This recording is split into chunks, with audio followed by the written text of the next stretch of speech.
Hello friends, ഇന്ന് നമുക്ക് നല്ല ടേസ്റ്റിയും സോഫ്റ്റും ആയിട്ടുള്ള ഒരു ചിക്കൻ റോളിൻ്റെ റെസിപ്പി നോക്കാം. ഇത് നല്ല സോഫ്റ്റ് ആയിട്ടുള്ള ബണ്ണാണ്. ഇതിലേക്ക് നമുക്ക് കുറച്ച് ചിക്കനും വെജിറ്റബിൾസും കൂടെ ഫില്ല് ചെയ്തിരിക്കുന്നതാണ്. ആദ്യം നമുക്ക് റോളിന് വേണ്ടിയുള്ള ബൺ തയ്യാറാക്കാം. ഒരു ബൗളിലേക്ക് 3 കപ്പ് മൈദാമാവ് ഇട്ട് കൊടുക്കാം. ഇതിലേക്ക് ഒരു 1.5 ടേബിൾ സ്പൂൺ പഞ്ചസാരയാണ് ഞാൻ ചേർത്ത് കൊടുത്തിരിക്കുന്നത്. മധുരം കൂടുതൽ വേണ്ടവർക്ക് ഒരു 3 ടേബിൾ സ്പൂൺ വരെ ചേർത്ത് കൊടുക്കാവുന്നതാണ്. ഇതിലേക്ക് ഞാൻ ഒരു 1.5 ടീസ്പൂൺ ഇൻസ്റ്റൻറ്റ് ഈസ്റ്റാണ് ചേർത്ത് കൊടുത്തിരിക്കുന്നത്.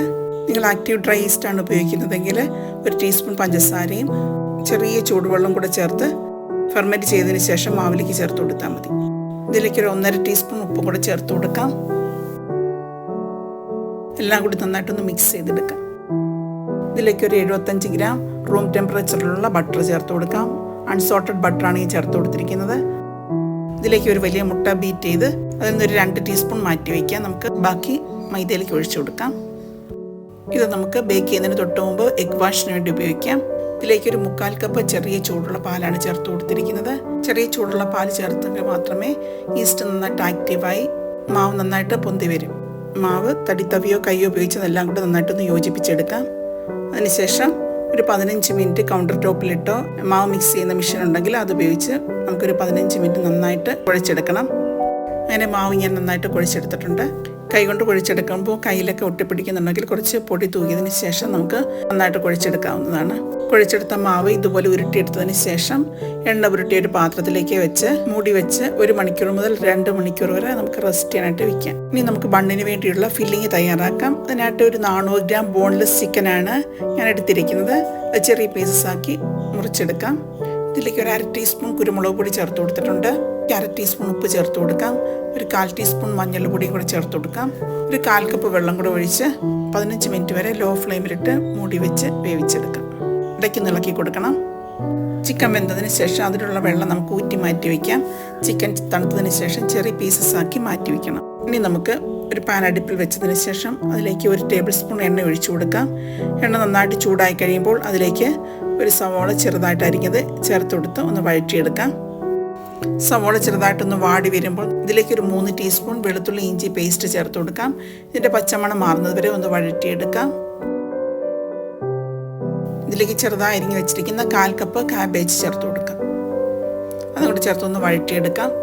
കാബേജ് ഒന്ന് വാടി വരുമ്പോഴേക്കും നമുക്കതിലേക്ക് മസാലകൾ ചേർത്ത് കൊടുക്കാം. 1 ടീസ്പൂൺ കുരുമുളക് പൊടി ചേർത്ത് കൊടുത്തിട്ടുണ്ട്. 1/2 ടീസ്പൂൺ കാശ്മീരി ചില്ലി പൗഡർ ചേർത്ത് കൊടുത്തിട്ടുണ്ട്. ഇതിലേക്ക് ഒരു 1/4 ടീസ്പൂൺ മഞ്ഞൾപ്പൊടിയും 1/4 ടീസ്പൂൺ ഗരം മസാലയും ചേർത്ത് കൊടുത്ത് നന്നായിട്ട് മിക്സ് ചെയ്ത് കൊടുക്കാം. ഇതിലേക്ക് 1/2 കപ്പ് ക്യാപ്സിക്കം ചെറുതായിട്ട് അരിഞ്ഞതും കൂടെ ചേർത്ത് കൊടുത്ത് ഒന്ന് വഴറ്റിയെടുക്കാം. ഇതിലേക്ക് ഒരു 3/4 ടീസ്പൂൺ ഉപ്പും കൂടി ചേർത്ത് നന്നായിട്ട് മിക്സ് ചെയ്തെടുക്കാം. ഇതിലേക്ക് നേരത്തെ വേവിച്ച് വെച്ചിരുന്ന ചിക്കൻ ചെറുതായിട്ട് പൊടിച്ചതും കൂടി ഇട്ട് കൊടുക്കാം. എല്ലാം കൂടി നന്നായിട്ടൊന്ന് യോജിപ്പിച്ചെടുക്കാം. നമ്മൾ നേരത്തെ വേവിച്ച ചിക്കനിൽ നിന്നുള്ള വെള്ളമാണിത്. അതിലേക്ക് 1 ടേബിൾ സ്പൂൺ മൈദയും കൂടെ ചേർത്തിട്ടുണ്ട്. അതും കൂടി നന്നായിട്ട് മിക്സ് ചെയ്തതിന് ശേഷം ചിക്കനിലേക്ക് ഒഴിച്ചു കൊടുക്കാം. ഒന്ന് കുക്ക് ചെയ്തെടുക്കാം. നമ്മുടെ ഫില്ലിങ് തയ്യാറായിട്ടുണ്ട്. ഇനി നമുക്ക് തണുക്കാനായിട്ട് മാറ്റി വയ്ക്കാം. ബണ്ണിൻ്റെ മാവ് നന്നായിട്ട് പൊന്തി വന്നിട്ടുണ്ട്. ഇതിലുള്ള എയറെല്ലാം നമുക്ക് ഒന്ന് കളഞ്ഞതിന് ശേഷം ഒന്ന് ഉരുട്ടിയെടുക്കാം. മാവ് ഞാൻ 2ആയിട്ട് ഡിവൈഡ് ചെയ്തെടുത്തിട്ടുണ്ട്. കട്ടിംഗ് ബോർഡിലോ കൗണ്ടർ ടോപ്പിലോ ഇട്ട് നമുക്ക് മാവ് പരത്തിയെടുക്കാം. എവിടെയാണ് പരത്തുന്നത് അതിൽ കുറച്ച് പൊടി തൂകിയതിന് ശേഷം പകുതി മാവ് ഒന്ന് പരത്തിയെടുക്കാം. ഇതുപോലെ ഒരേ കനത്തിൽ പരത്തിയെടുക്കാം. അതിനുശേഷം ഇതുപോലെ 4ആയിട്ട് നമുക്ക് മുറിച്ചെടുക്കാം.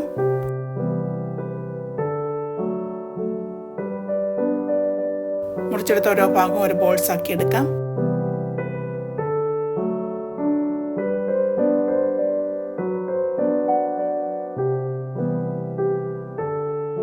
ഇനി നമുക്കതിനെ കനം കുറച്ച് പരത്തിയെടുക്കാം. കട്ടിംഗ് ബോർഡിൽ ഒട്ടിപ്പിടിക്കാതിരിക്കാൻ വേണ്ടി കുറച്ച് പൊടി തൂക്കിയതിന് ശേഷം വേണം പരത്തിയെടുക്കാനായിട്ട്. പരത്തിയെടുത്തതിൻ്റെ നടുഭാഗത്തായിട്ട് നമുക്ക് ഫില്ലിങ് വെച്ച് കൊടുക്കാം. 1 മുതൽ 1.5 ടേബിൾ സ്പൂൺ വരെ നമുക്ക് ഫില്ലിങ് വെച്ച് കൊടുക്കാവുന്നതാണ്. ഇതുപോലെ റോൾ ചെയ്തെടുക്കുക. ഇതിൽ കാണിച്ചിരിക്കുന്ന പോലെ നമുക്ക് സൈഡ് മടക്കി കൊടുത്ത് അകത്തേക്ക് റോൾ ചെയ്തെടുക്കാം.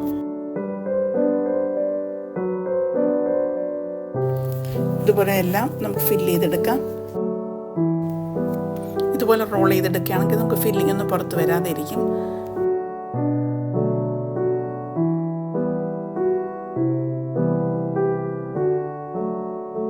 ബേക്ക് ചെയ്യാനായിട്ട് ഇങ്ങനെ റൗണ്ടിലുള്ള ഒരു പാത്രമാണ് എടുത്തിരിക്കുന്നത്. അതിലേക്ക് ബട്ടർ പേപ്പർ വെച്ച് കൊടുത്തിട്ടുണ്ട്. അതിന് മുകളിലായിട്ട് കുറച്ച് ബട്ടർ തേച്ച് കൊടുത്തിട്ടുണ്ട്.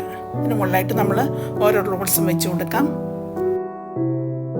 ഇനി ഇത് മൂടി വെച്ചൊരു 30 മിനിറ്റ് വരെ റെസ്റ്റ് ചെയ്യാനായിട്ട് വയ്ക്കാം. 30 മിനിറ്റ് കഴിഞ്ഞിട്ടുണ്ട്. നന്നായിട്ട് പൊന്തി വന്നിട്ടുണ്ട്. ബണ്ണിൻ്റെ മുകൾ വശത്ത് കത്തി വെച്ച് വരഞ്ഞു കൊടുക്കുന്നുണ്ട്. ബണ്ണിന് മുകളിൽ കളർ കിട്ടാനായിട്ട് നമ്മൾ നേരത്തെ ബീറ്റ് ചെയ്ത് വെച്ചിരുന്ന മുട്ട തേച്ച് കൊടുക്കാം. ബണ്ണിന് മുകളിലായിട്ട് വെളുത്ത എള്ള് കുറച്ച് ഞാൻ സ്പ്രെഡ് ചെയ്ത് കൊടുക്കുന്നുണ്ട്. ഞാൻ ഓവനിലാണ് ബേക്ക് ചെയ്തെടുക്കുന്നത്. ഓവൻ 180 ഡിഗ്രിയിൽ 10 മിനിറ്റ് പ്രീഹീറ്റ് ചെയ്തിടുക. 25 മിനിറ്റ് ബേക്ക് ചെയ്യാനായിട്ടുള്ള സമയം എടുത്തിട്ടുണ്ട്. ചൂടോടുകൂടി തന്നെ കുറച്ച് ബട്ടർ ഇതിന് മുകളിലായിട്ട് തേച്ച് കൊടുക്കാം. അതിനുശേഷം ഒരു ടവൽ ഉപയോഗിച്ച് ഇത് മൂടി വെച്ച് കഴിഞ്ഞാൽ കുറച്ചും കൂടെ സോഫ്റ്റായിട്ട് സ്റ്റൗ ടോപ്പിലാണ് ചെയ്യുന്നതെങ്കിൽ ഒരു ചൂട് കട്ടിയുള്ള പാത്രം അടുപ്പിൽ വെച്ചതിന് ശേഷം 10 മിനിറ്റ് ലോ ഫ്ലെയിമിലിട്ട് ചൂടാക്കിയെടുക്കാം. അതിലേക്ക് നമുക്ക് ഏതെങ്കിലും പാത്രത്തിൽ ഇതുപോലെ ബണ്ണ് വെച്ച് കൊടുക്കാം ബേക്ക് ചെയ്യാനായിട്ട്. 20 മുതൽ 25 മിനിറ്റ് വരെ ലോ ഫ്ലെയിമിലിട്ട് ബേക്ക് ചെയ്തെടുക്കുക. അപ്പോൾ അടിവശമൊന്നും കരിയത്തൊന്നുമില്ല. നമുക്ക് വൈകുന്നേരങ്ങളിൽ കഴിക്കാനും കുട്ടികൾക്ക് സ്കൂളിലൊക്കെ കൊടുത്തു വിട്ടാൻ പറ്റിയ നല്ലൊരു സ്നാക്കാണ്.